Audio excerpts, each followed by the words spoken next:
సింగరేణికి సంబంధించి మన తెలంగాణలోనే ఇది ఒక మగుటాయమానమైనటువంటి సంస్థ. ఈ సంస్థ ఇవాళ ప్రమాదకర పరిస్థితుల్లో ఉంది అనేది నేను మొన్న కూడా చెప్పాను.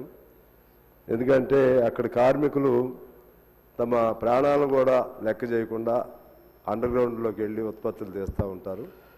వాళ్ళకు ఆ దృష్టిలో మెడికల్ ఇన్వాలిడేషన్ అనేది, అంటే మెడికల్గా కొద్దిగా ప్రాబ్లం ఉండే వాళ్ళని ఇన్వాలిడేట్ చేసి వాళ్ళ వారసులకు ఉద్యోగం ఇచ్చేటువంటి ప్రొవిజన్ టెక్నికల్గా అంటే పూర్తిగా ఇది అవ్వాలని కాదు, కానీ అప్పుడు ఉన్నటువంటి ఆ కండిషన్స్లో గవర్నమెంట్ కూడా ఒప్పుకున్నాయి.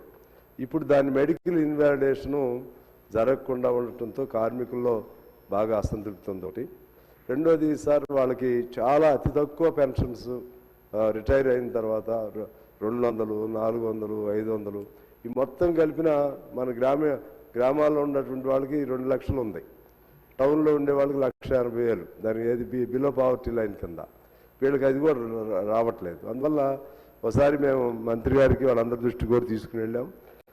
దాన్ని వీళ్ళకి కూడా మొత్తం సంవత్సరాలు లెక్కేస్తే 1,00,000 లోపు వచ్చింది అనుకోండి, వాళ్ళకు కూడా ఆ బెనిఫిట్ ఇవ్వాలి. ఏంటి పెన్షన్ కానీ రేషన్ కార్డు కానీ వాళ్ళని పేదవాళ్ళ కింద చూడాలి. అది ఒకటి రెండో అంశంగా చూడమని కోరుతున్నాను.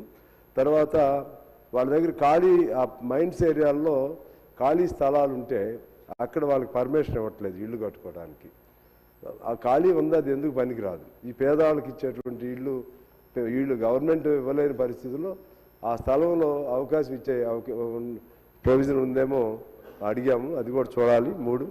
4వది ఏంటంటే క్వార్టర్స్ ఖాళీగా ఉంటున్నాయి అధ్యక్ష.